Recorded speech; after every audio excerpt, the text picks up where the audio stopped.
on the Carrot Highway.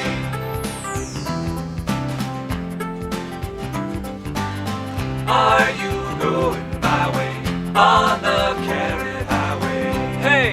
Hey, what do you know? Are you with me as I motivate and navigate while I educate about a little sweet orange-colored root? It's the story of the carrot, and it follows a road that stretches around the world. So come along and belong to my song as we travel along down the Carrot Highway.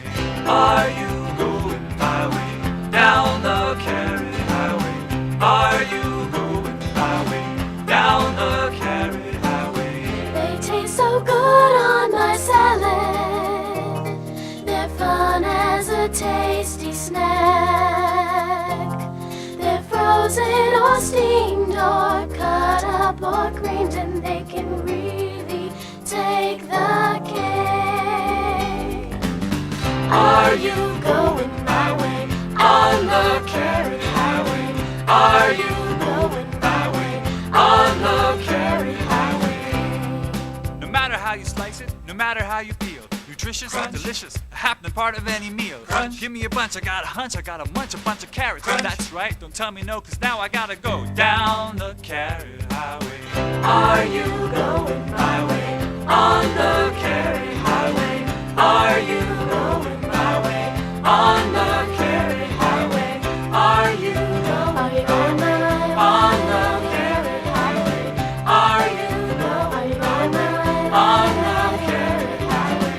Are you going my way on the Carrot Highway? Are you going my way on the Carrot Highway?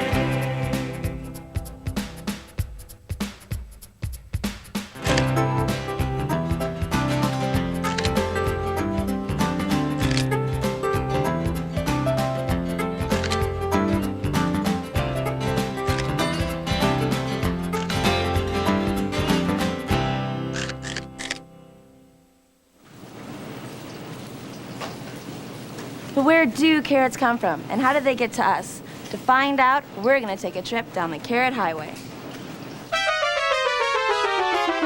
Carrot trivia. True or false? Bugs Bunny discovered the carrot?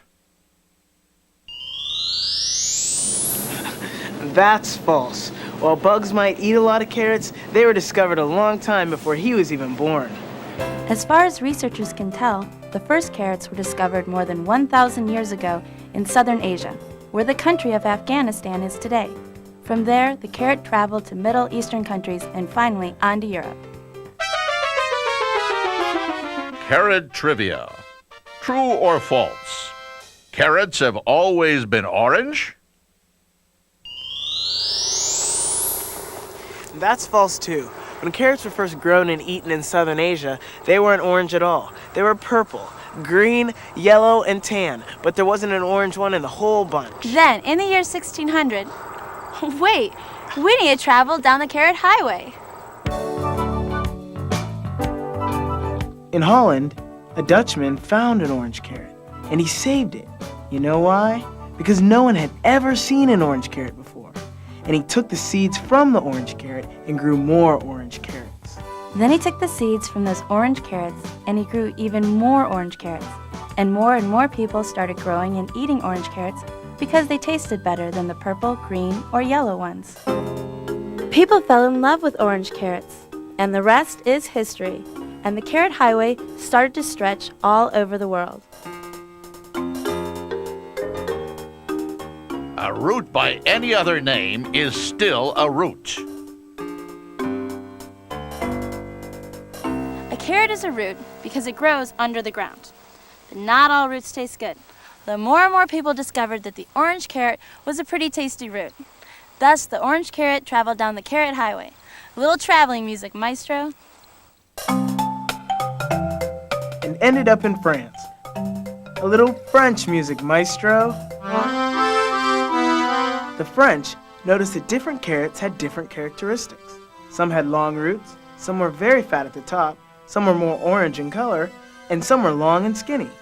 They, the French, went through the carrot patch and picked the carrots with the characteristics they liked. And then they, the French, planted the seeds from just those types. there were 3 different types of carrots that they, the French, liked, and each one was named after the French town nearest to where each type of carrot was grown.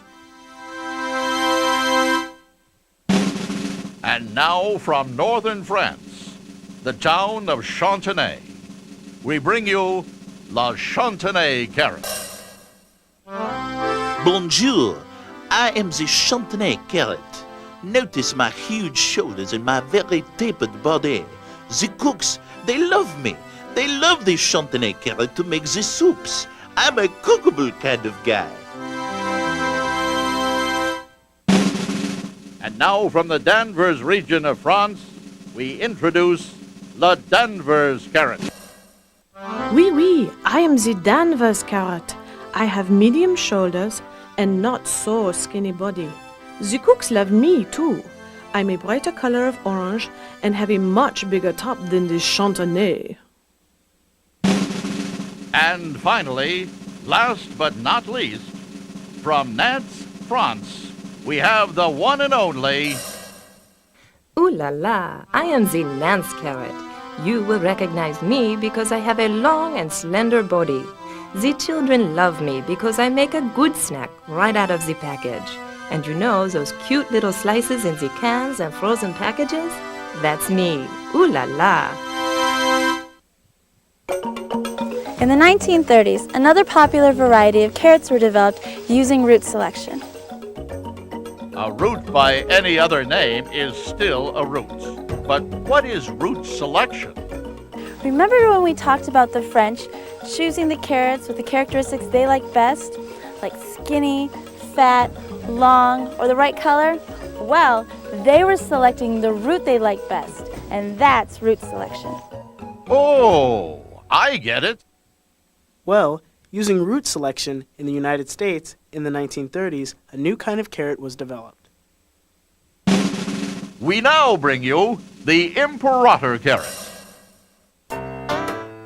Howdy, partners! I'm double loaded with good taste and lots of vitamins. I make a pretty impressive presentation with my long, lean, tapered body. Not a gunslinger in the West who can resist me, especially in those fresh packs or when I come to their refrigerators already peeled and cut. Mighty tasty snacking. So, those are the 4 main kinds of carrots.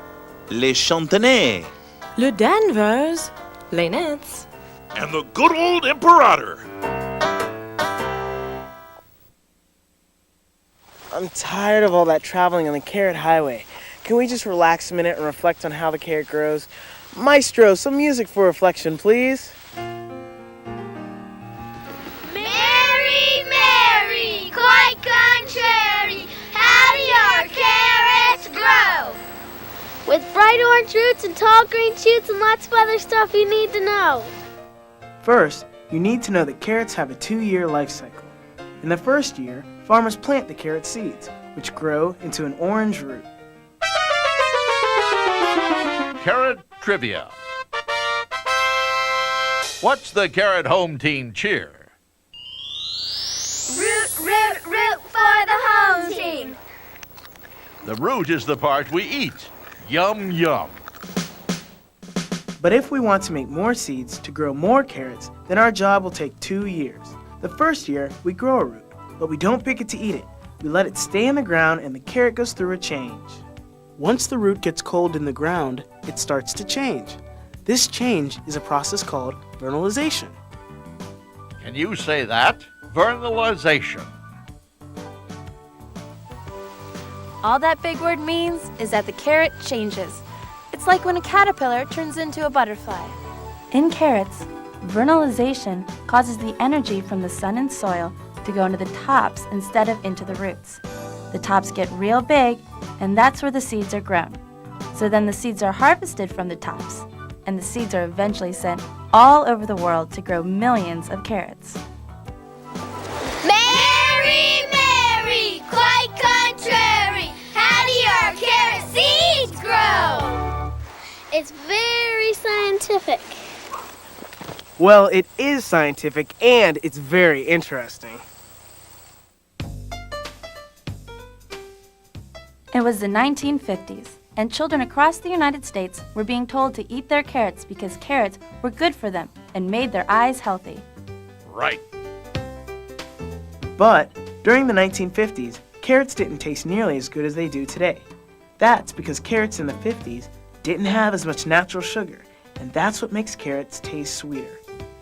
The 50s carrots also had higher levels of a substance called terpenoids. Ha ha. Terpenoids?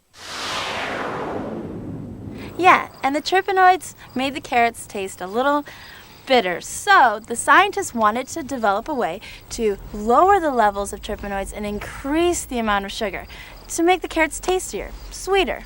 But not only that, carrots today are more nutritious because they have higher levels of a substance called Beta-carotene. It's the Beta-carotene. that gives the carrot its orange color. But the most important thing Beta-carotene.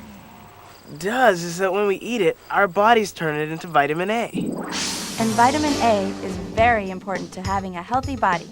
And guess what? Eating only 1 carrot a day gives you all the amount of vitamin A that your body needs for that day.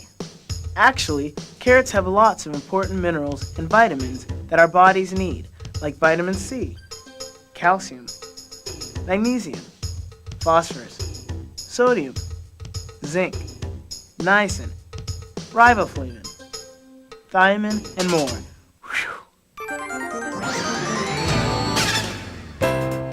Once upon a time, along an abandoned road, a solitary scientist stopped his car and wandered over to look at some Queen Anne's lace growing along the roadside.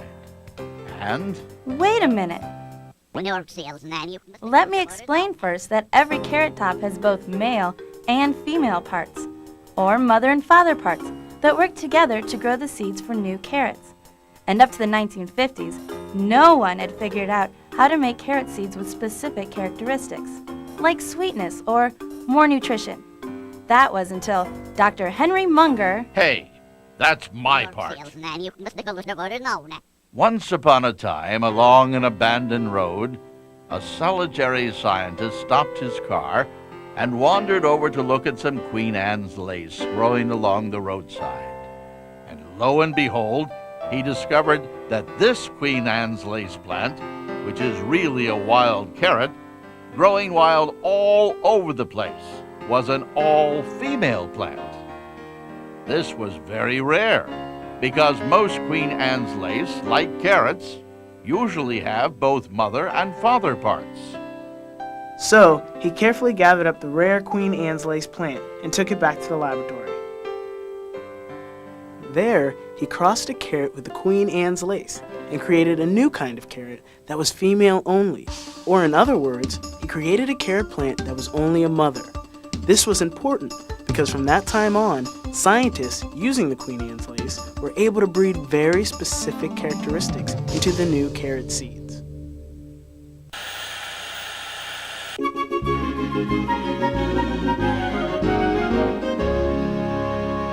Now you say you want a carrot with a sweeter taste that will grow in hot climates and have a stronger top? Well, you've come to the right place. Now here we've got a carrot with a sweeter taste, but it won't grow well in hot climates. And here we've got a carrot that will grow well in hotter temperatures, but it's not nearly as sweet. Well, we at Custom Carrots put the two together and make a new kind of carrot. Kind of like in my family. My mom has blonde hair and my dad has brown hair, and so do I. Hey, out of my way, kid. I have some of my mom's characteristics, like my brown eyes, and I have some of my dad's characteristics, like my brown hair. Now, as I was saying, we at Custom Carrots take the best characteristics of each carrot and put them together, and voila, a new, improved carrot.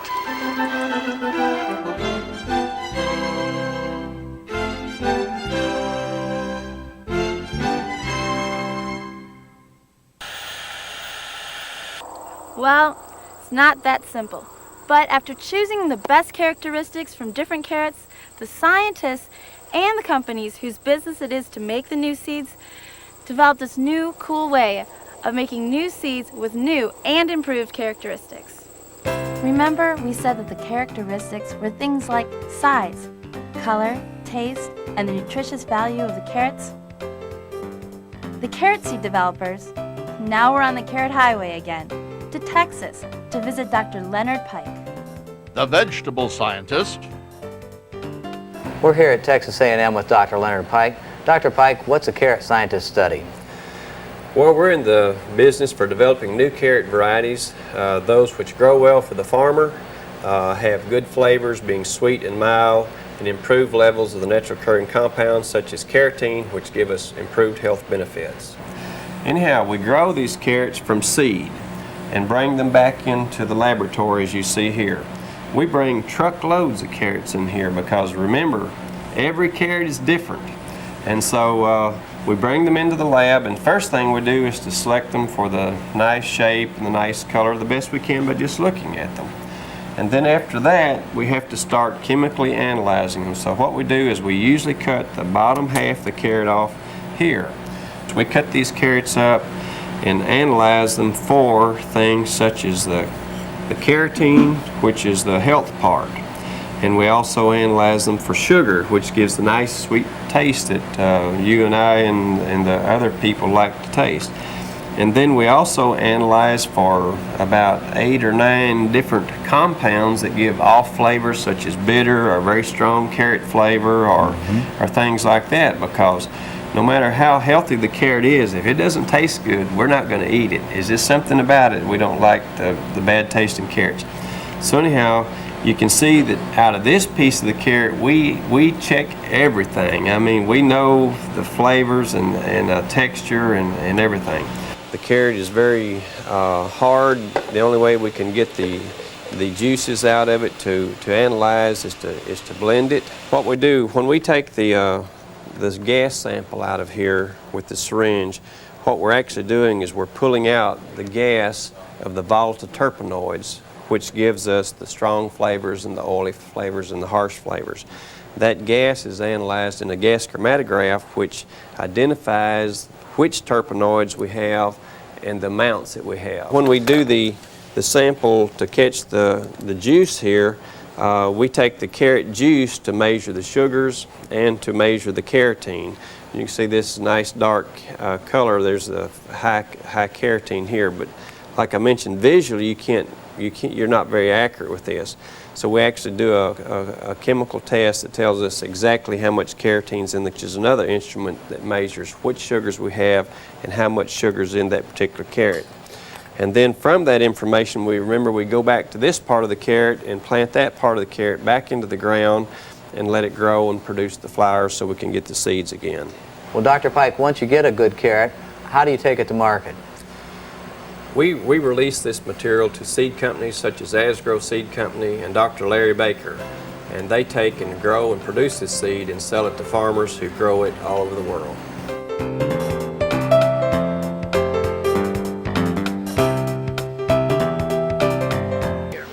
This is a carrot variety trial where we're evaluating different varieties of carrots. And what do you look for in a good carrot?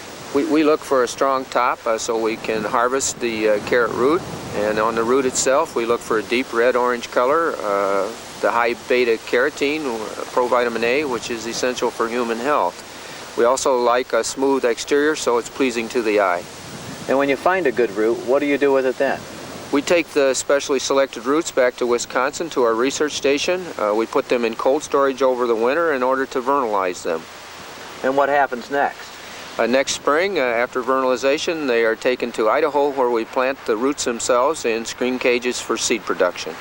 Is this the only trial you have?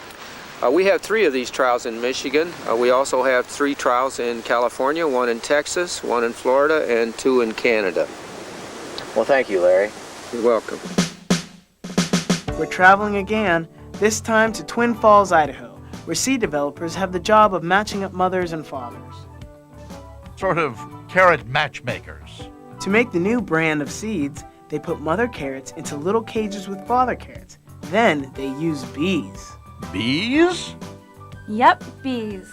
Or sometimes flies. The bees and flies do all the work. They carry the pollen from the father plants to the mother plants. The mother plant blossoms, and that's where the new seeds are. Ah, rockabye baby. Now, after the folks here in Twin Falls, Idaho. Yes, Idaho, create these spectacular new seeds with very special characteristics. They have to grow more of the same kind of seeds so that there is enough seed for all the people in the country who want to grow these new carrots from these spectacular new seeds. So, on the carrot highway, again. Then the seeds go to seed growers, like the ones in Madras, Oregon, home of Central Oregon Seed Incorporated.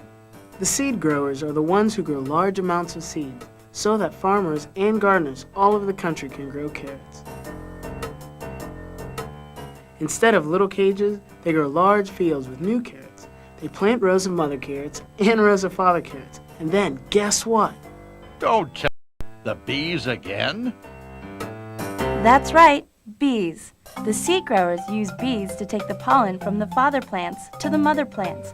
Once the mother plants have been fertilized with the pollen from the father plant's job is done. The mother plants grow the flowers, and when the seeds are grown in the flowers, the seed growers cut off the tops of the mother plants and put them in a big pile. Once the tops are dried out, a combine thrashes the seeds out of the plants. But that's only the beginning of the work. The seeds must be cleaned before they are packaged and shipped. Oh, right. I can see washcloths and little carrot seeds singing in the shower and...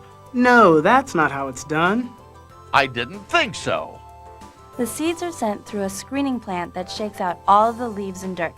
Then they are packaged in 1,000-pound boxes and shipped to seed companies.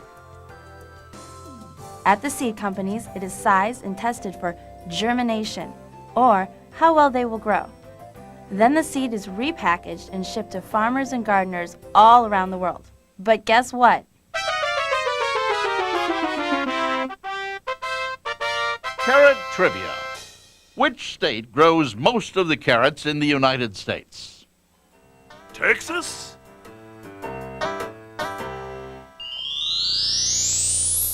Wrong. Most of the carrots grown in the United States are grown in California. Guess what? We're on the carrot highway again. If you added the amount of carrots grown in all of the other states in the United States, that wouldn't be as much as California grows. In fact, more than 100,000 acres of carrots are grown each year in the United States. That amount of land is about the size of 100,000 football fields. About 30 tons of carrots, or 60,000 pounds, are grown on each acre. So that means that in the United States, about... Math quiz. 60,000 pounds times 100,000 acres equals 6 billion pounds of carrots a year. 6 billion pounds is about the same as 600,000 male elephants. Now consider that more than half of all those carrots are grown in California, mostly because California is a long state, and it has many different kinds of climate. Climate means the kind of weather in a certain area. Yeah, different climates. So in California, they can grow carrots all year round. And since carrots grow better in cooler weather, California growers plant carrots in different regions of the state during different times of the year. For example, in the cool springtime and fall, carrots are grown in the San Joaquin Valley. But in the heat of the summer, most of the carrots are grown in high mountain valleys. During the cooler winter season, carrots are grown in the southern part of California, in the Imperial Valley, near the border of Mexico. Let's start at the very beginning. Let's start at the very beginning. In the beginning, the fields have to be prepared before the carrot seeds are planted. First, the soil must be tilled, or chopped up by big machines. Then the soil is shaped into beds. Rockabye carrot. Not exactly. Then the seeds are planted in 3 lines, which are 1 inch apart. The planter is set up to plant these seeds this way. The rows are 12 inches apart, and the beds are 40 inches apart. Remember, growing big crops of carrots is very scientific. Researchers have worked for decades and continue to work to develop the very best way to grow carrots. Every farmer wants to grow large crops of the best tasting carrots, so they have to plant the seeds in a very specific way. But why are the beds raised? Because the carrots prefer bunk bed? No, there is a very good reason for the raised beds. The raised beds are higher than the ground so the carrot tops stay drier, which helps prevent disease. Just in case there isn't enough rain to make the carrots grow, the carrot farmers use irrigation to water the carrots. Then in about 6 months, March, April, May, June, July, and August. The carrots are grown and are ready to be harvested or picked. Grimway Farms in California is the largest carrot producer in the United States. Once they have prepared the soil, planted the seeds, and their carrots have grown, they are ready to harvest. The carrot harvesters are giant machines that move slowly through the carrot fields, harvesting or picking 4 rows of carrots at a time. These big machines are built in Fremont, Michigan by a man named Wayne Vogel at Vogel Engineering. So how does this harvester work? Well, a plow on the harvester runs under each row to break up the soil and loosen the carrots from the soil. Please release me. That's right. If we tried to pull the carrots out without loosening the soil, the carrot tops might get pulled off, leaving the carrots in the ground. The loosened carrots then travel up belts on the harvester to the top of the machine, where a set of topping bars remove the tops from the carrots. Topping what? Topping bars. Get it? They cut off the tops, so they're called topping bars. The harvester spits the tops out of the back of the machine, and they fall to the ground. Now, this is where the teamwork comes in. One farmer is driving the harvester, and another is driving a big tractor that is pulling a semi-trailer. The carrots from the harvester travel on a conveyor belt to the trailer. If one of the drivers goes too fast or too slow, You could have a pretty big mess of carrots. sure it could. Then when the trailer is full, the harvester stops and waits for a new, empty trailer to pull into place, and they start loading again. Big semi-trucks bring empty trailers to the carrot field and pull the full ones away.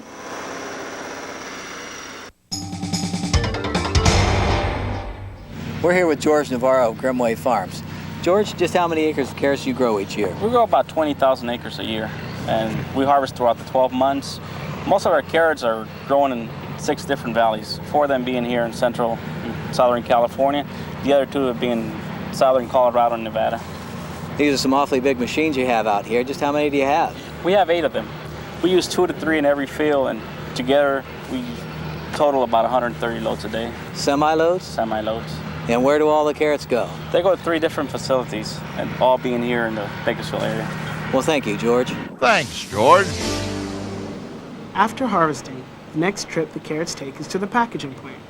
When the semi-trucks arrive, they park in big holding sheds.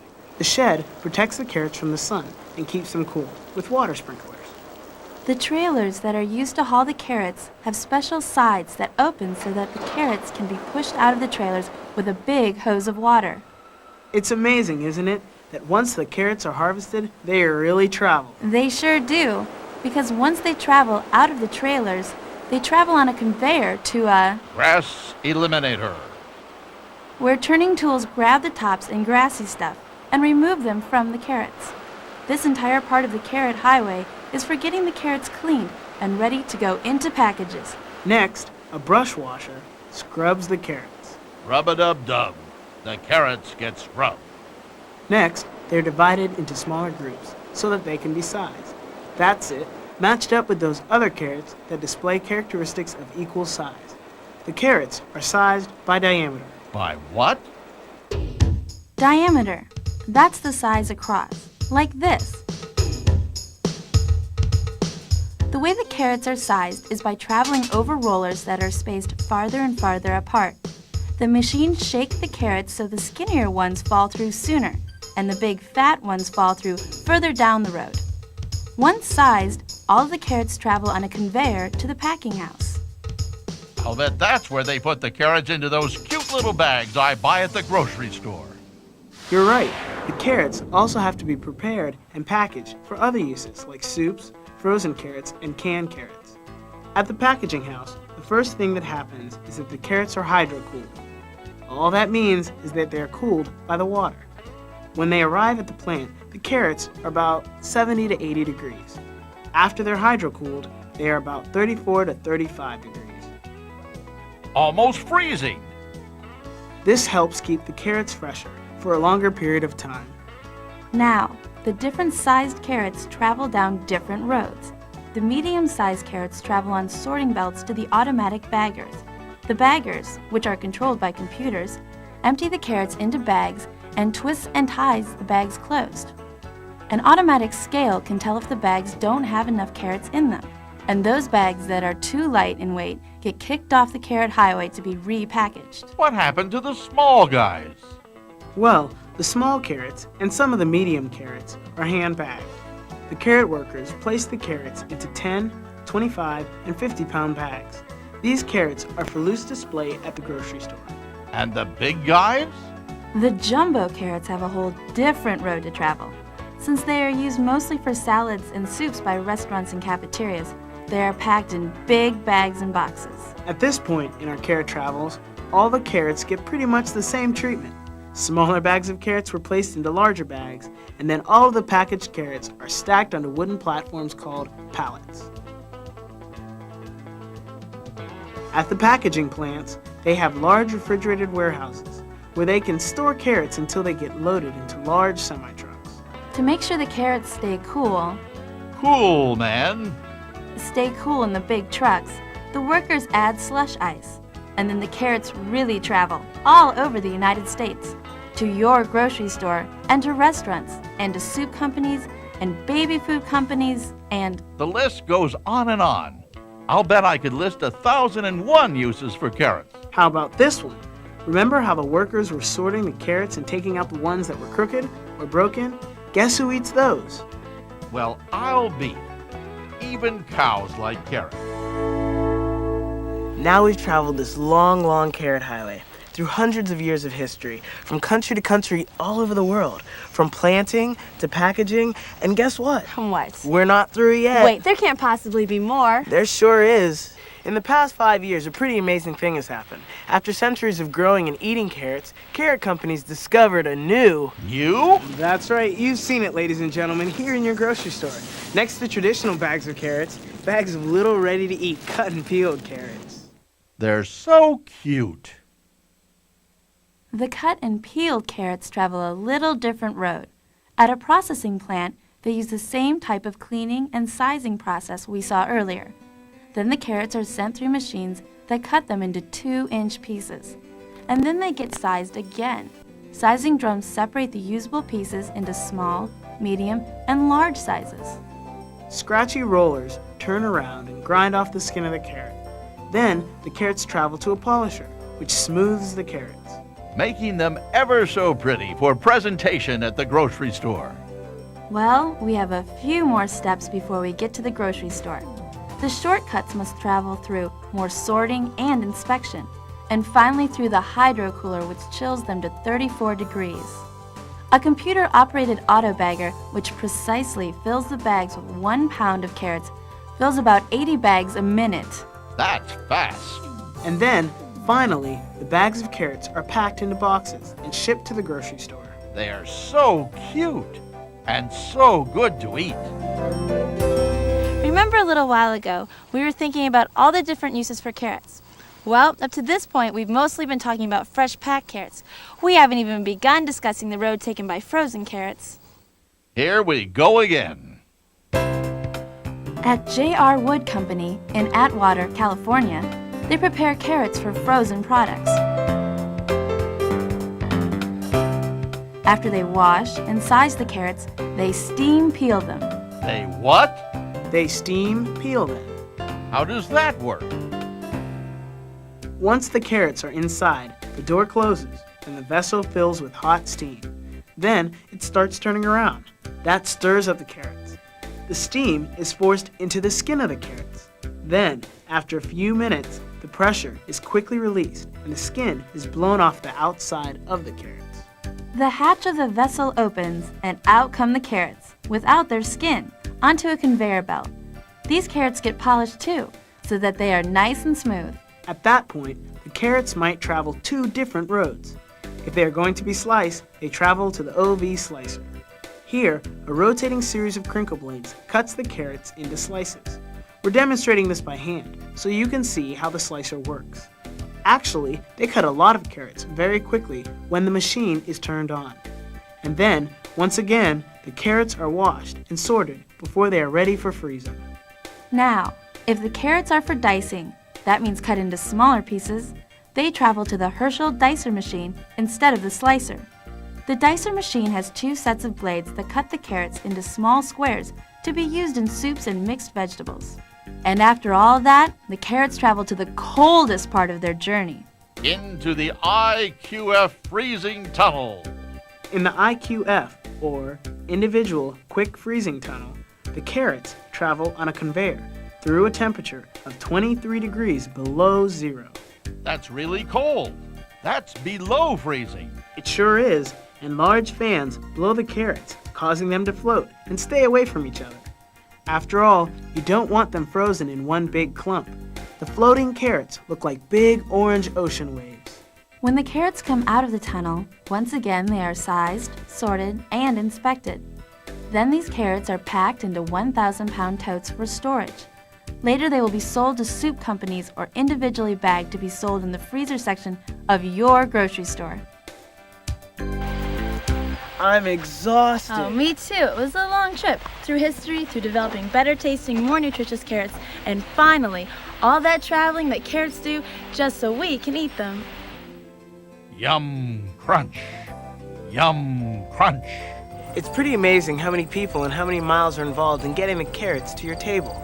From the scientists who developed the seed, to the farmers, to the field workers, to the processing and packaging workers, to the truck drivers, the office workers, and... It goes crunch, on crunch. And now you have traveled down the carrot highway. And the next time you pop one of those delectable orange treats in your mouth, or sip a spoonful of soup filled with carrots... Sip a spoonful of soup. Say that 10 times fast. You will appreciate the road well traveled. The carrot highway. So what do you want to make? We can make some carrot cake. Bon appetit. Bon appetit. Bon appetit. And partners, have a good crunch. Are you going my way on the carrot highway? Are you going my way on the carrot highway? No matter how you slice it, no matter how you feel, nutritious and delicious, a happening part of any meal. Give me a bunch, I got a hunch, I got a bunch of carrots. That's right, don't tell me no, cause now I gotta go down the carrot highway. Are you going